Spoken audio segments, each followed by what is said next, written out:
17 de diciembre. Santa Olimpia, viuda, hacia los años 368-410. Ninguna biografía antigua queda de esta ilustre viuda, empero su vida es históricamente conocida por autores contemporáneos suyos. San Juan Crisóstomo le dirigió al menos 17 de sus numerosas epístolas, y Palladio, en la historia del Santo Doctor, la menciona frecuentemente. Nació Olimpia en Constantinopla hacia el año 368, imperando el Arriano Valente, en ocasión en que dicho príncipe desencadenaba sobre el oriente una espantosa persecución. Su padre, el conde Anicio, desempeñaba en la corte un cargo importante. Su madre estaba emparentada con Arsacio el Grande, rey de Armenia.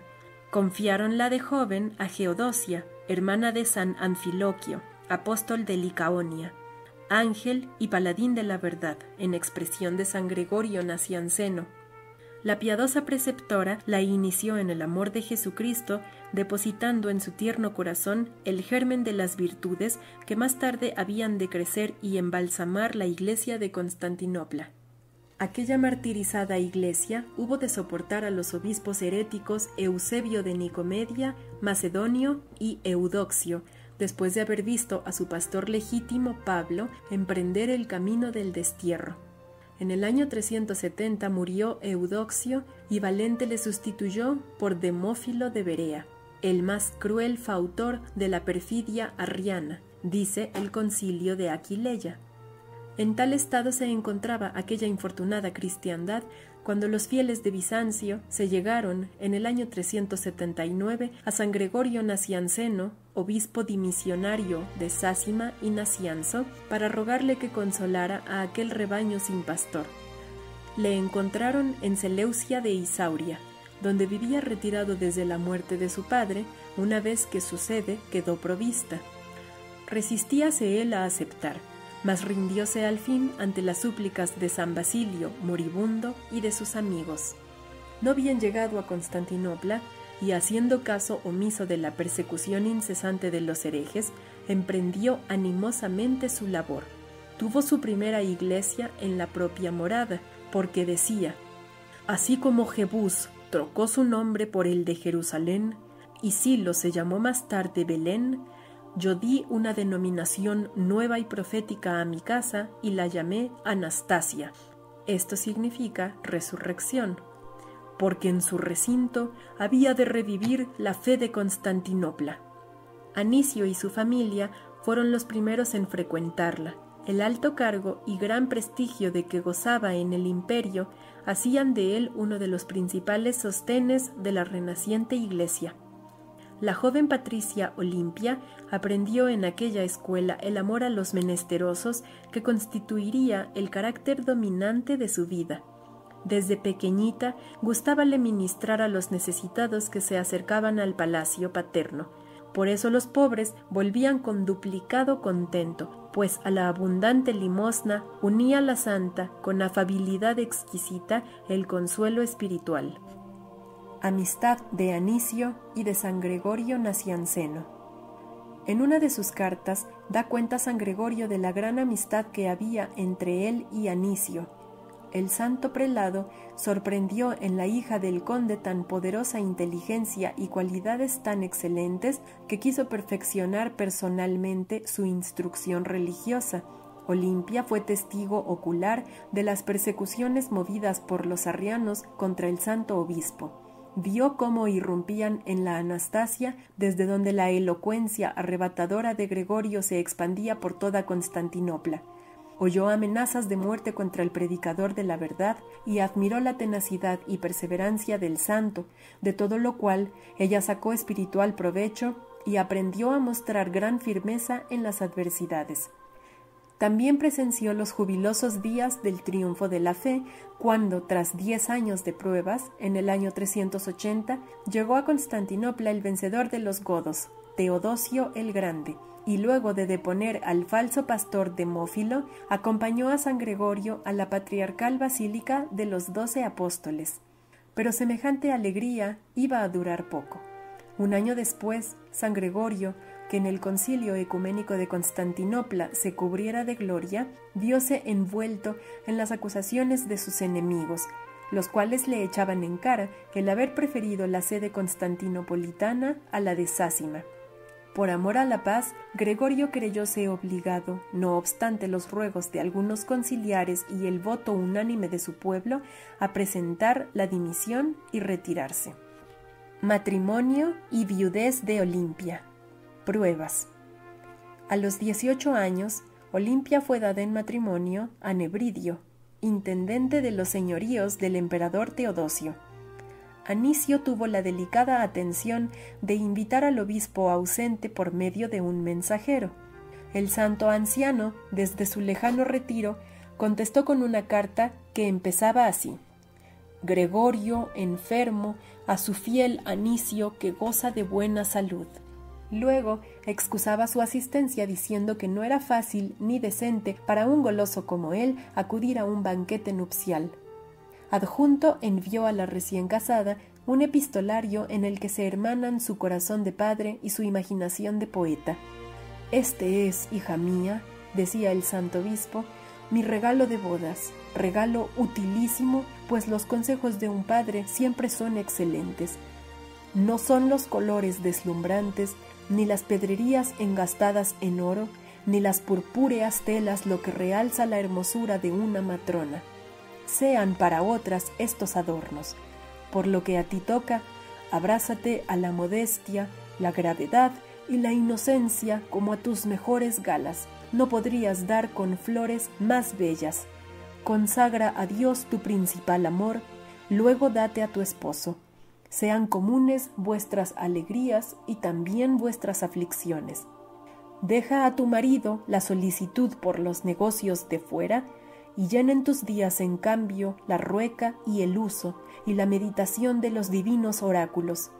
Vive sobre aviso, pues los placeres de este mundo conducen siempre a la corrupción del corazón más puro, a la manera que el rayo del sol logra poco a poco disolver la más blanca cera.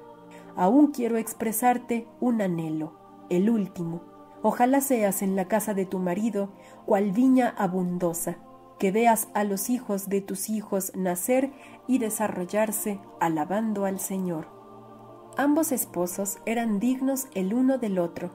Por Palladio sabemos que de común acuerdo observaron perfecta continencia. Transcurridos apenas 20 meses, murió Nebridio, dejando a Olimpia presa de indescriptible dolor. Viuda a los 20 años y dueña de inmensa fortuna, Olimpia vióse pronto asediada por una multitud de pretendientes. Teodosio mismo la instó a aceptar la mano de uno de sus parientes llamado Elpidio. «Si Dios me hubiera querido casada», respondió Olimpia al emperador, «no habría llamado así a mi primer esposo. Al romper mis lazos, me muestra la vía que su providencia me ha trazado, la de la cristiana viudez». Ello fue la señal de empezar los sufrimientos y persecuciones de la intrépida joven. Durante ellos se manifestaron también sus más hermosas y heroicas virtudes. San Juan Crisóstomo, al escribirle más tarde, comparaba sus pruebas a las del santo Job. Teodosio no se dejó convencer por las razones de Olimpia. Atribuyó su negativa a su ardor juvenil, exaltado y poco duradero. En demostración de ello, ordenó que sus bienes fuesen administrados por el intendente del dominio imperial. Disposición tan tiránica fue ejecutada con un rigor que la hacía más odiosa. El funcionario encargado de administrar el patrimonio secuestrado se arrogó una autoridad despótica sobre la propia persona de Olimpia, le impidió frecuentar el santo templo e incluso conversar con el obispo San Nectario. Pasó por todas las vejaciones, pero su impasibilidad ante las demasías de su carcelero no le impidió dirigirse al mismísimo emperador. «Os agradezco, señor», le escribió, «el haberos encargado de la administración de mi fortuna. Me habéis librado con ello de una pesada preocupación. Terminad vuestra obra ordenando que se distribuyan mis bienes a los pobres y a la Iglesia. Eso es lo que habría hecho yo misma. Además, así me evitaréis el caer en tentaciones de vanagloria a que este linaje de exhibiciones se presta de costumbre. Teodosio leyó la carta, reconoció el abuso que de su poder habían hecho y lo reparó devolviendo a Olimpia la fortuna y libertad que le quitara. Olimpia diaconisa. Muerto su marido, había adoptado Olimpia un género de vida más austero que el seguido hasta entonces. Sus ayunos se hicieron más rigurosos y continuados. Jamás comía carne. Dio libertad a sus esclavos, los cuales continuaron voluntariamente a su servicio. Ella misma administraba sus tesoros en beneficio exclusivo de los pobres. Las más remotas ciudades, las islas y los desiertos, las iglesias sin recursos experimentaban sin cesar los efectos de sus larguezas. San Nectario, a quien los padres del concilio constantinopolitano de 381 habían elegido como sucesor de San Gregorio, la nombró diaconisa de su iglesia en recompensa a su celo. Conviene observar que la institución de las diaconisas es de origen apostólico. Eran consagradas por el obispo, que les imponía las manos con fórmulas litúrgicas especiales. Naturalmente, no participaban en las funciones clericales, pero ayudaban en la administración de los sacramentos y en la distribución de las limosnas. Se ocupaban también en la instrucción de las catecúmenas y en confeccionar ornamentos y lienzos de altar. Al tomar el velo, emitían el voto de castidad perpetua. Olimpia vacó a estos ejercicios santos de 381 a 397, mientras duró el episcopado de San Nectario. También en este periodo de su vida abundó en contradicciones y pruebas. Afligida sucesivamente por crueles dolencias y tenebrosas calumnias, no cesó, según la expresión de San Juan Crisóstomo, de verter torrentes de amargas lágrimas. Olimpia y San Juan Crisóstomo. Al morir San Nectario, Arcadio, que había sucedido a Teodosio en el trono de Oriente, convocó a clero y pueblo de Constantinopla para designar un nuevo obispo. No bien Eutropio, chambelán del emperador, hubo pronunciado ante la asamblea el nombre de Juan, presbítero de Antioquía, todos le aclamaron unánimemente. A la cabeza de aquella hermandad cristiana, que tantos consuelos había de procurar al santo en medio de sus persecuciones, se encontraba Olimpia. Las injusticias de los príncipes y el envidioso despecho de otros fueron superados por las satisfacciones recibidas por parte de los buenos.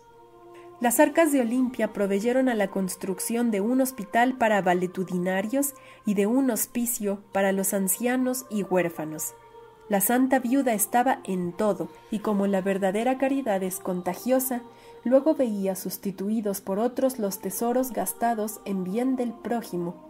El año 400, Calcedonia fue destruida por un terremoto. Olimpia y Juan Crisóstomo atendieron solos a la subsistencia de poblaciones enteras. Por eso se decía entonces: mientras el universo cubre de adulaciones a la emperatriz Eudoxia, abruma de bendiciones a Olimpia. Sucesivos destierros de San Juan Crisóstomo. Este santo prelado fue para Olimpia consolador y padre, como ya lo fueran en sus días San Gregorio y San Nectario. Pero se acercaban para la santa nuevas horas de amargura. La valiente independencia del pontífice, al reprender los vicios de la corte y del pueblo, le enajenó la voluntad de Eudoxia. Esta altiva mujer puso todo en juego para lograr su deposición. Un conciliábulo, reunido en 403 en la iglesia de la Encina, en el arrabal de Calcedonia, decretó la condenación del santo. Cuando los soldados imperiales se llegaron al patriarca para conducirlo a Prenesto de Bitinia, Olimpia estaba asistiéndole en la iglesia de los apóstoles. Siguióle hasta el embarcadero. Los marinos, obedeciendo a una consigna, se apresuraron a levar anclas para evitar el concurso del pueblo y, remontando el Bósforo, avistaron al siguiente día el puerto de Hiero, en el ponte Euxino. Al saberlo, el buen pueblo de Constantinopla se manifestó en masa frente al palacio imperial, reclamando a gritos que se le devolviera a su pastor. Eudoxia, previendo el peligro a que podía exponerse si no atendía la justa demanda, apresuróse a repatriar al Crisóstomo, pero no tardó en estallar una nueva tempestad. No gustaba a la emperatriz que se le recordaran sus deberes de princesa cristiana, y los émulos del patriarca guardaban aún el rencor en sus pechos. Pocos meses más tarde, el manso pontífice vio de nuevo invadida su morada por los esbirros de Arcadio. Entregóse al instante y salió silenciosamente de la Basílica de Santa Sofía para no soliviantar al pueblo fiel. Antes de separarse del baptisterio, refiere Palladio, llamó a Olimpia y a las demás diaconisas para hacerles sus postreras recomendaciones. «Venid, hijas mías», les dijo, «escuchad por última vez a vuestro padre. A juzgar por las apariencias, el fin de mi vida se acerca. He llenado mi carrera y posiblemente ya no nos veremos más. Espero de vosotras una sola cosa, y es que prosigáis en favor de esta Iglesia en vuestra conducta abnegada como hasta aquí.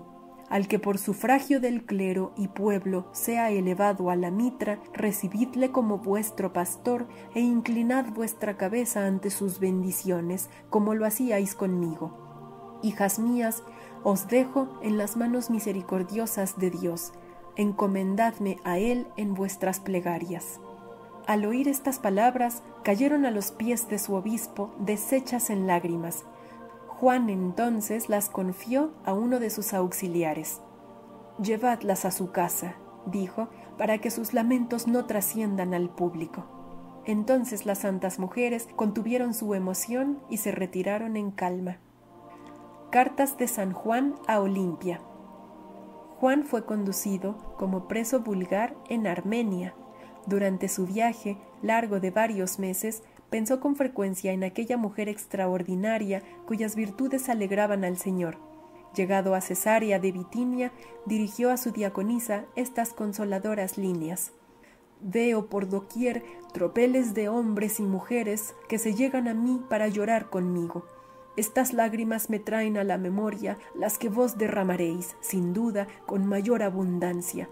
Mas pensad que en lo más recio de la tormenta, el buen piloto no larga todas sus velas, al contrario, las recoge para moderar la marcha de su embarcación y navegar más seguramente. Moderad vos también vuestro dolor». Algunas jornadas después, al llegar a Nicea, pedíale noticias de su persona y la rogaba que disipase su tristeza. Desde Cesarea de Capadocia, la conjuraba que dejase ya sus llantos. Finalmente, en el término de su viaje, se apresuró a notificarle su feliz llegada. Esta santa correspondencia no se interrumpió durante los 3 años que duró la ausencia del prelado. Olimpia ante el tribunal del prefecto de Constantinopla. El mismo día de la marcha de San Juan, un incendio de misterioso origen redujo a pavesas la Basílica de Santa Sofía. Acusaron como autores del hecho a los partidarios del obispo desterrado, siendo forzados a comparecer los más influyentes ante el tribunal del pagano Optato, prefecto de la ciudad. Olimpia no podía faltar en tal ocasión. Sosomeno nos ha conservado las circunstancias de aquel interrogatorio. «¿Por qué has quemado la basílica?», preguntó Optato. «Yo», respondió Olimpia, «que me he pasado la vida y gastado mi fortuna en levantar templos a Jesucristo, no los quemo. Esa no es mi misión». «Conozco tus antecedentes», replicó el magistrado. «Pues bien», saltó con firmeza Olimpia, «si quieres discurrir sobre mi vida como acusador, baja de ese sitial y ve a sentarte entre los testigos, y llama a otro juez que entienda en mi causa».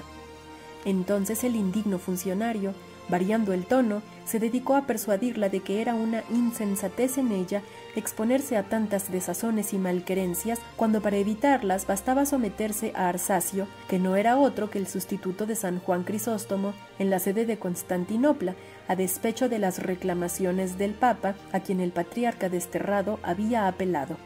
Olimpia contestó al prefecto con santa altivez: «Estoy ante ti para escuchar mi sentencia y no tus consejos, pero sábete que si pretendes obligarme a que comunique con Arsacio, jamás consentiré en cosa tan contraria a mi conciencia». Entonces el prefecto, fingiendo suavidad, la despidió. Olimpia se retiró a su modesta vivienda, junto a Santa Sofía, donde esperaban sus compañeras. Desde allí, enferma y alcanzada por toda suerte de vejaciones, escribió al santo desterrado cartas llenas de afectuosa veneración, en las que califica de bagatelas las penalidades y persecuciones de que ella misma era objeto. Juan, a su vez, la felicita por su valentía, no obstante la debilidad de su cuerpo y mezquina salud. Ensálzala porque se ha constituido en sostén y fortaleza de una gran ciudad y porque sin mostrarse en público enciende en su propio heroísmo a los defensores de la verdad. Poco después se vio obligada a refugiarse en Círico, pero fue detenida. De vuelta en Constantinopla, hubo de comparecer nuevamente ante el prefecto. Una vez más, rehusó prestar obediencia a Arsacio, lo que le valió una multa de 200 libras de oro y la confiscación y subasta de sus bienes. Su querida comunidad fue disuelta y sus mismos criados, a quienes antaño colmara de favores, se volvieron contra ella, pagando sus beneficios con ultrajes. Destierro y muerte. Sus compañeras más santas y más queridas, Prócula, Ampruda, Asineritia, la noble viuda Pentadio y la admirable virgen Nicareta sufrieron un trato semejante. El corazón de Olimpia, tierno y fuerte a la vez, recibía así de continuo renovados dolores. «Una sola de vuestras penas», escribíale San Juan Crisóstomo, «hubiera bastado para enriquecer espiritualmente vuestra alma». Juan Crisóstomo continuaba echando mano de ella para la obra de las misiones en Persia y Fenicia y para la propagación de la fe entre los godos acampados en las orillas septentrionales del Mar Negro. No cejaron, sin embargo, los perseguidores en su infamia contra la intrépida mujer. Olimpia, después de intentar diversos medios para burlar a sus enemigos, fue confinada en Nicomedia, donde terminó su vida en caridad esforzada y perseverante oración en el año 410, sin haber gozado del consuelo de volver a ver en la tierra a su mentor y padre espiritual, San Juan Crisóstomo. Santa Olimpia es venerada por los griegos el 25 de julio y por la Santa Iglesia Latina el 17 de diciembre. Los artistas la suelen representar en actitud de limosnera o bien compareciendo ante el emperador o ante el prefecto.